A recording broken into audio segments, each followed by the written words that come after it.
What's up, everybody? Andrew Mahone here with Darium's Competitive Pokemon. I'm here to show off my Decidueye Ninetales Tapu Koko deck today. This is a standard version of this deck. Yes, I think this deck is good in the current standard format. This was kind of a sleeper deck at first because Forest of Giant Plants had actually rotated out of standard format and was banned from expanded format.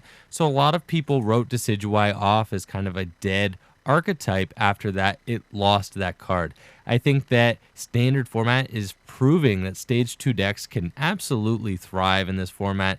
Rare candy decks are all over the place, and there's a lot of evolution hate going on as well. This deck is kind of funny in that it operates as both an evolution hate deck and is an evolution deck itself. So it kind of has the best of both worlds there. You have these huge Pokemon GX that you get to use, and you are also trying to take advantage of the fact that there are a lot of other evolution decks in format. I think this deck is really strong. I may end up playing it at the upcoming, or at this point, it may be the past, Hartford, Connecticut regional championships. This is one of my top contenders.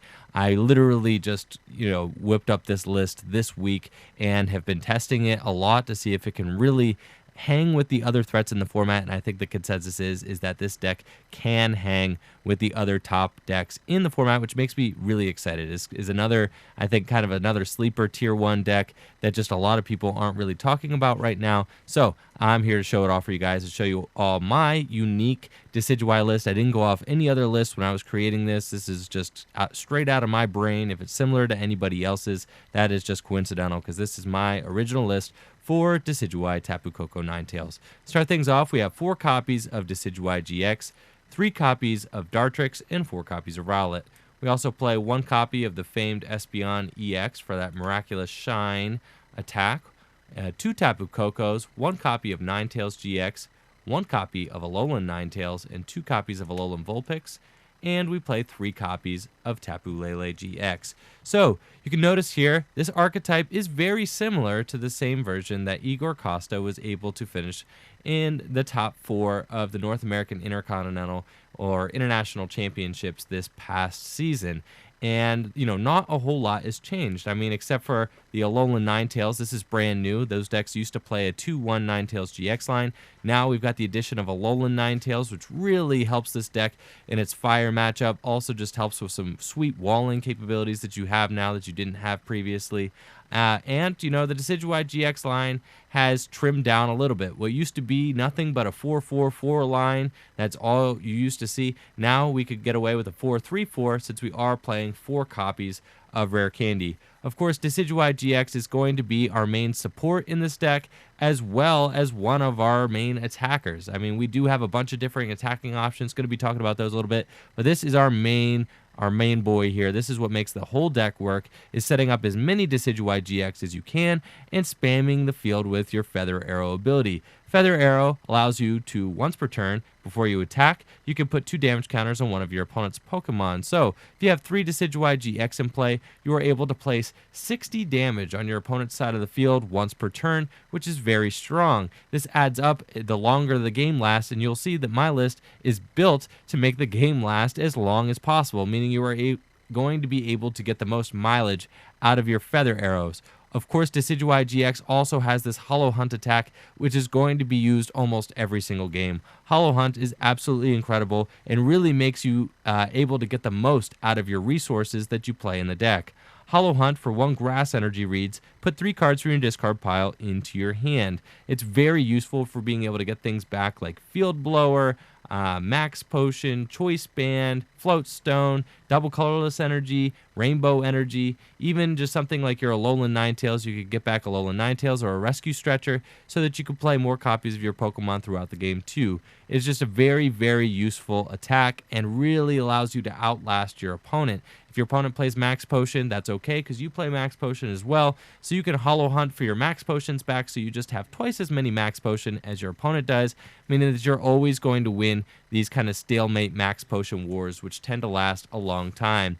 You can also see that we play 3 copies of Dartrix. That's just because we play 4 copies of Rare Candy, so you're not always going to need to evolve up through Dartrix, and 4 copies of Rowlet, just because we ideally want to get 3 to 4 Decidueye GX in play every single game. We also played 2 copies of Tapu Tapu Koko promo. Obviously, the synergy between Decidueye GX's Feather Arrow and Tapu Koko is obvious. I mean, Flying Flip does 20 damage to all of your opponent's Pokemon, so things can just add up very quickly. With a couple Decidueye GX in play and Flying Flip, you could be doing massive amounts of spread damage to your opponent's side of the field.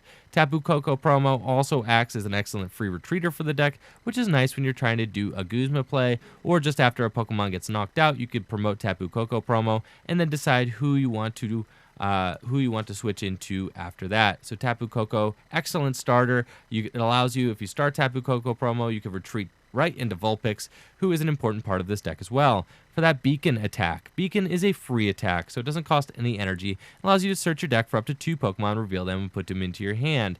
Vulpix is another amazing starter. If you start Tapu Koko promo, you probably go Bridget, grab a Vulpix right away, and a couple of Rowlet. You might retreat into the Vulpix and then Beacon. If you have a dead hand, you could grab a Tapu Lele GX, go for Wonder Tag next turn. If you do have a supporter for the following turn, you could grab something like a Decidueye GX if you have a rare candy in your hand, or a Dartrix, and maybe a Ninetales if you'd like to evolve up into a Ninetales real quick, and just go from there. Vulpix drastically increases the consistency of this list, and I love it for that. But Vulpix also evolves into 2 very usable Pokemon in this archetype, which is awesome.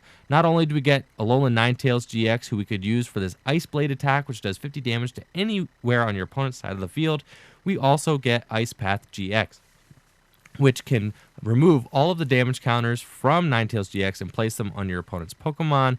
Very good for tanking, glancing off hits, just being able to make this deck last a lot longer. Goes right hand in hand with Max Potion as well. Since your Alolan Ninetales GX only costs just DCE to activate its attacks, you could easily Ice Blade, Max Potion, attach another DCE, Ice Blade again. You could Ice Blade, take a hit, Ice Path GX, and then Ice Blade again. Ninetales GX takes a long time for your opponent to take down. Likewise, Alolan Ninetales can really stick your opponent in some awkward situations, and I love it for that.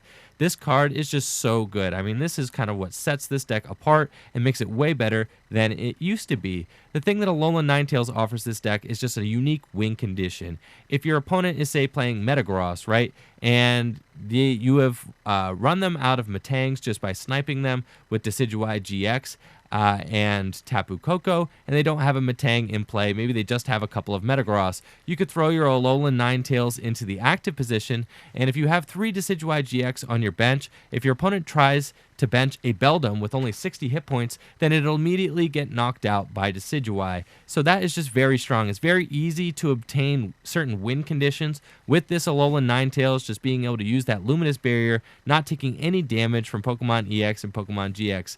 Alolan Ninetales also helps your fire matchup a whole lot. Since we do play Rainbow Energies, we do have access to Aura Beam as well, which can get in there versus fire decks and is very useful. You can see that we also play 1 copy of Espeon EX, obviously here for that Miraculous Shine, just being able to devolve your opponent's Pokemon. It really goes with the whole concept of this deck, is that you're sniping, spreading damage with everybody, and then once your opponent's Pokemon have enough damage on them, you can Miraculous Shine, lift their highest evolutions, and then watch all their previous evolutions get knocked out.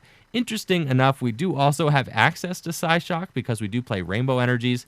Just does 70 damage, is not affected by any effects on your opponent's active Pokemon. I really doubt that you'll be using Psyshock all that often, but it's worth noting that it is an option. We also play 3 copies of Tapu Lele. Tapu Lele really helps smooth out your draw with this deck, and I don't even mind having it on the bench because Tapu Lele GX really gets in there as a valid attacker with that Energy Drive attack. Energy Drive's damage really buffs out, especially when you have Feather Arrow to help fix your numbers and Choice Band in the deck to boost your damage output. So, Tapu Lele GX, great for that Wonder Tag ability, being able to hand select supporters on the deck. Also great for that Energy Drive attack. And, not to mention, you have access to Tapu Cure GX because we play Rainbow Energy. So, if you find yourself in a game state where Tapu Cure makes the most sense, you also have access to that attack. Moving on to the supporters, pretty straightforward. We play 4 copies of Professor Sycamore, 4 copies of N. Big fan of 4 copies of Sycamore, 4 copies of N. I've seen some people cutting to 3 Professor Sycamore. I am not on board with that whatsoever. In almost any archetype, there are not enough draw supporters in this format to really justify doing that. So I think 4 Sycamore is just great in almost every deck, this one included. You could play recovery cards to get your item cards back or your resources back, and Holo Hunt get your resources back as well. So there's no reason not to play 4 Sycamore. And we played 2 copies of Guzma. You don't find yourself needing to use Guzma too terribly often in this deck, since we do have Feather Arrow to be able to snipe the bench, as well as Ice Blade on Ninetales GX and Flying Flip on Tapu Koko. So 2 copies of Guzma works out just fine to be able to take out threats on your opponent's side of the field. If your opponent is building up something to be able to one-shot a Decidueye GX, you might want to try and hit into it first with a Guzma. Also, if your opponent is trying to build up something that can take out an Alolan Ninetales, the non-GX form, you can use Guzma to bring that out as well. Also, just a useful switching card. We do play 2 copies of Bridget, since turn 1 Bridget is just so strong in this deck. It is so good to be able to Bridget without using Tapu Lele, because then you could get your Vulpix out, you could get your Rowlets out, you could get your Tapu Koko out, and it's just so good for this deck being able to Bridget without your Lele, because there aren't a lot of supporters in this deck. We only play the 4 Sycamore and the 4N, so you really want to save your Leles in hand to be able to grab one of these draw supporters later. You really would like to start the Bridget if at all possible, so I think 2 copies is absolutely correct, because it just helps you get out that turn 1 Bridget with more consistency than 1 copy would.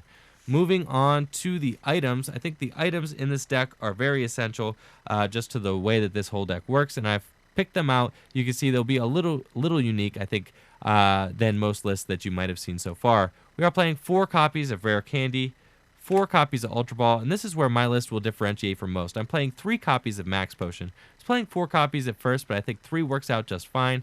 3 copies of Floatstone, just a lot of mobility in this deck that I'm really loving, and 2 copies of Field Blower, as well as 2 copies of Rescue Stretcher, and that's it for the items.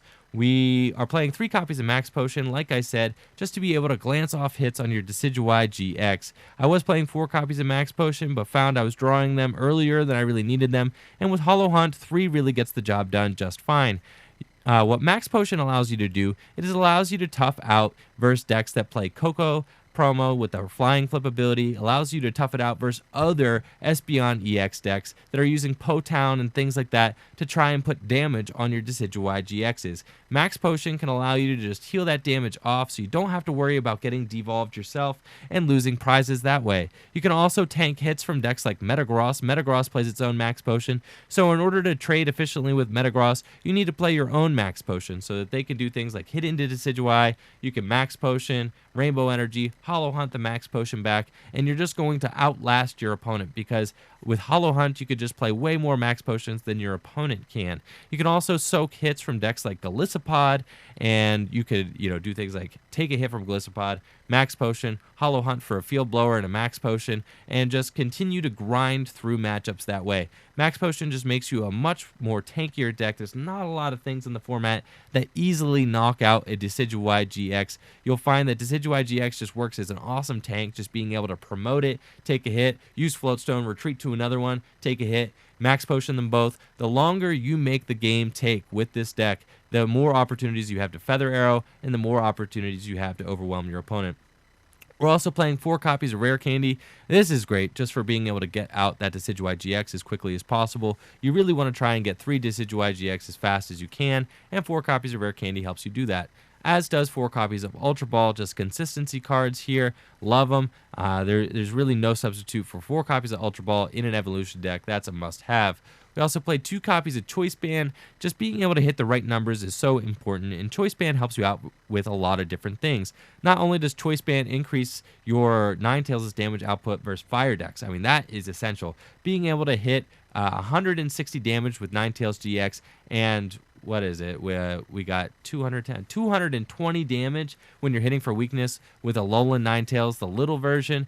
Choice Band just really makes those numbers great. I mean, 160 damage with just Ice Blade on the opponent's active Pokemon that's weak to water is so good. I mean, because 160 with a couple of Feather Arrows can easily add up to 180 or 200 damage. 220 with your Alolan Ninetales, the non-GX version, is just excellent as well. You can knock out a lot of things, even through fighting Fury Belt with that. And, obviously, Feather Arrow can help pick up the pieces versus things like Turtonator with the Fighting Fury Belt, or you could find one of your 2 Field Blowers as well. Also, using Tapu Koko promo with the Choice Band, being able to Flying Flip for 50 to the active and 20 to all the bench is really, really good. Play 2 copies of Field Blower in here. This is for those Garbodor decks, also for removing Fighting Fury Belts, but mostly for removing tools from Garbodor, since your deck is very reliant on tools. What's awesome is that your 2 Field Blower get a lot of mileage. Just like the 2 Field Blower get a lot of mileage in your Gardevoir GX decks, your 2 Field Blower really go the distance here because you can Holo Hunt them back into your hand and reuse them after you already have. So you can remove a lot of tools from Garbodor with this deck, and it's not very difficult to do.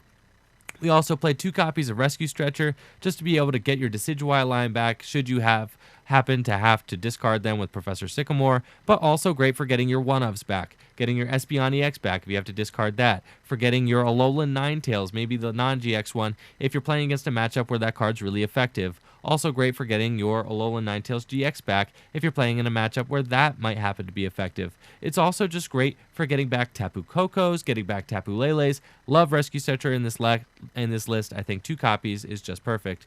And then finally, we played 3 copies of Floatstone just because mobility is so important in here.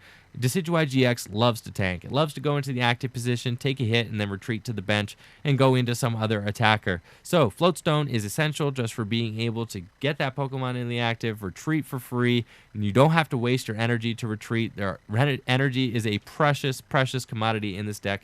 Floatstone, also great for being able to get that Vulpix into the active on the first turn of the game if you don't happen to start it or a Tapu Koko promo. So Floatstone is very, very valuable in this list.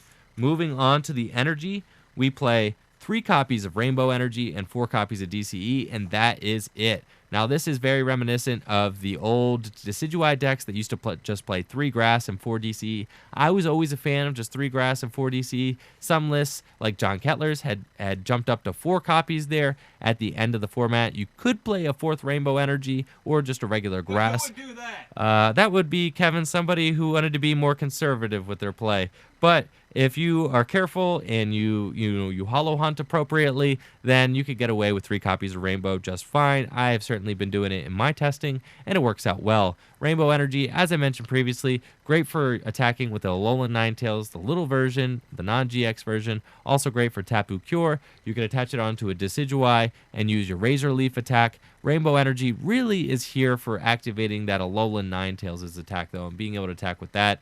And, otherwise we would probably just be playing Grass Energy and not damaging our own Pokemon. But I think attacking with a little Alolan Ninetales is just so good that it warrants playing all Special Energy instead of your basic Grass Energy. So that's it for my very own original Decidueye Tapu Koko Ninetales list. Let me know what you all think of this archetype in the comments below. Like the video, subscribe to the channel. Peace.